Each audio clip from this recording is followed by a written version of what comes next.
you guys. I have something very momentous to share today. So, I've thrown away. Okay, thank you. It's my mom. This is a softener. What is this? Oh, I'm sick, so my mom got me. Oh, that's so sweet. Oh my gosh, they are kind of softer. It's like baby tissues for my nose. Yeah, anyway, okay, so today I slapped on the nicotine patch and it's really itchy, to be honest. And I threw away my vapes, all the dead ones, all the motherfuckers, like, and it is because of that. I'm kind of sick, clearly, because I really, look at this, like, mashallah, I don't get sick. So I think that's the case. And today I'm also, well, despite the fact that I'm sick, I'm a little dressed up because I will be out shooting, whatchamacallit, the mockumentary for my cousin. I've been talking about it for a while, so that's like a really big deal. And we're doing our first shoot. We're super excited. And we'll see how it goes. You know? One thing I've heard from filmmakers is, or well, you know, like top level filmmakers, you know, you could write as much as you can, move, you can network as much as you can, but you gotta create, you know? And I've been adverse to that just out of the fear that I'll fail and it'll be terrible. But when the stakes are low, why not? And on the other hand, I am investing in the proof of concept for my for the last banana, and I'm looking. I wonder if you can hear the music in the background. I kind of forgot to like turn it off. It's Tyler Childers. Sorry. I love the song Charleston Girl, and then I let whatever's queued up play. So anyway, enjoy that. But yeah, so I think it's important to create, and I've just been afraid for the fact that, like, you know, it could be low quality, could not convey. I've done a couple of short films in the past and I don't really like them much, you know. I'm proud of the team effort and everybody that has worked on it and put their heart into it, and that's what I'm truly proud of. But otherwise, I think my ideas, maybe because I was younger, weren't, I don't know, they didn't, I don't know, I don't like sharing them, but it's okay. Oh my goodness, I'm so sorry. But yeah, I'm making a mockumentary, and I'm very excited. It is really about my cousin, who I adore very, very much. He is the older brother I never had, and I look up to him. I really look up to him. One day someone might be like, hey, you're like, my cousin talked about you on here. I don't know if you ever actively watch my YouTube videos, but maybe he'll see this. I think he's one of the most unique people I know. I don't think there's anyone like him, and I truly look up to him. I look up to his I don't know, he's just wonderful balance in life and great outlook and a certain wisdom that is both lenient and principled. And I like that a lot. You know, I really appreciate it. And he treats me as his little sister, which is cute because I never really got to experience that. I think I've been in the dynamic where I play the role of an older sister, but never have I been like babied in a weird way, you know? So like, other than by my parents and like, sure, like adults and stuff, but not in like a little sister way. And I think it's awesome. Like, I think moving back to Florida was such a big benefit in my life. I think that, and this mockumentary is not only about him, it's also my love letter to Orlando. When I came back, and anytime I've ever come back, it's with shame and with despair. Because really, I mean, it's Florida.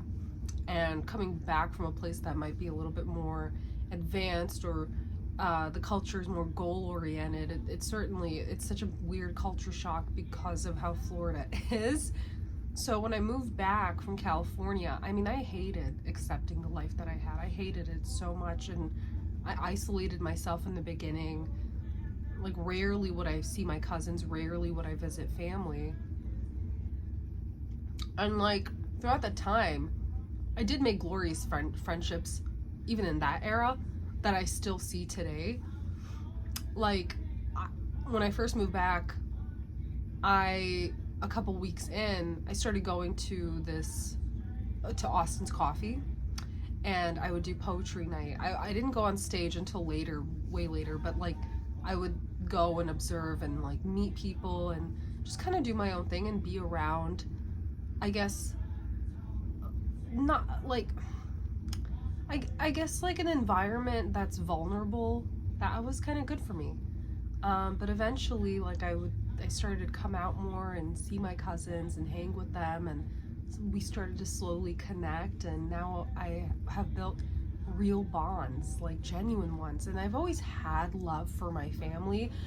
Oh, there have been years where like I used to be very close when I was a kid, you know, like there's no reason for it, like for it to subside, but this newfound love and connection was so important, and I'm really grateful for what my life has amounted to here.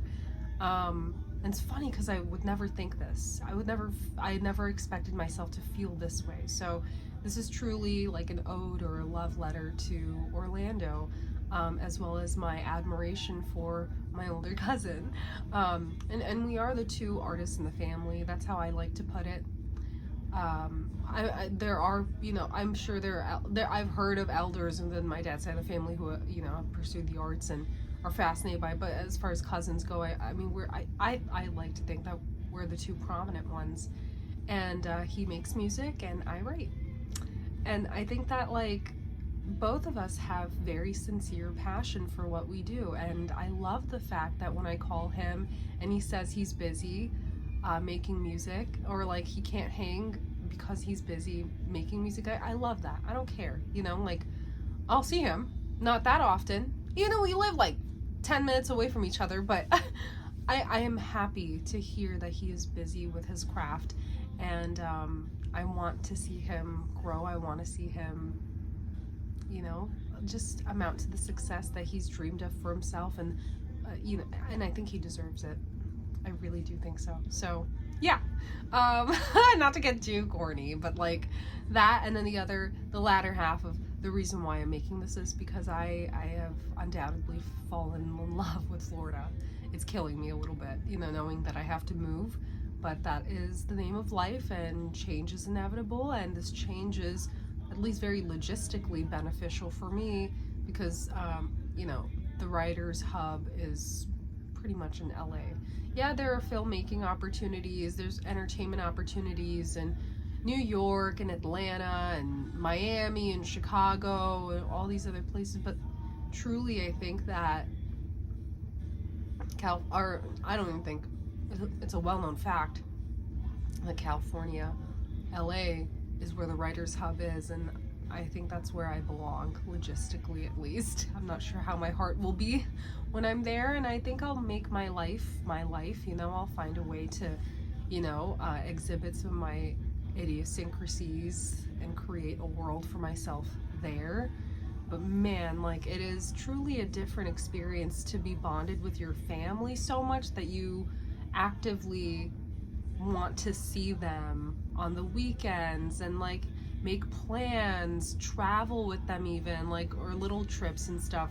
Although I don't know if we went to Chicago. We all went to Chicago once, but like, you know, like it's a thing, and like that is weirdly making me like sad, you know. And also, like, I've moved so much. I don't think I've stayed in one location for longer than 3 years, so I'm used to like saying goodbye. But this time around, oh my god, this is gonna be difficult. And with my parents, like, also that bond has grown a lot deeper because I live with them and I'm their only child, and I feel like I'm such a baby around them. Like, I like it, you know, I indulge in that because I know that one day I am gonna seriously grow up. But honestly, I think I'll always be their baby. I think I'm always gonna complain. I think I'm always gonna whine. I think I'm always gonna, like, need them for advice and outlook and rely on them when I'm down, like that, as as it should be, and also just I think I'm gonna miss loving them too, because I don't know, like I think that's something, it's interesting, like I love giving love, but giving love is also fulfilling for me. That's such an important distinction, and it's true, because like I love petting my mom's head and, like, I don't know, like talking silly with her and saying, oh, you look so pretty and stuff like that, and giving my dad a hug and like a kiss on the forehead, and I don't know, like I'm gonna miss those things. I'm gonna miss Mills. I'm gonna miss, like, just the roads that I take coming home from work. I'm gonna miss the towns nearby. I'm gonna miss the charm and beauty of Florida that I'm starting to preemptively recognize because I know I'm leaving, That's such a weird feeling. I think it's good to accept it. I think it's good to feel that love, and rather than run away from cherishing it, because it's not ever gonna, like, fuck, my cousin's actually calling. Guys, I gotta go. I got shit to do. Mwah, I love you. I hope you want to. Okay, bye.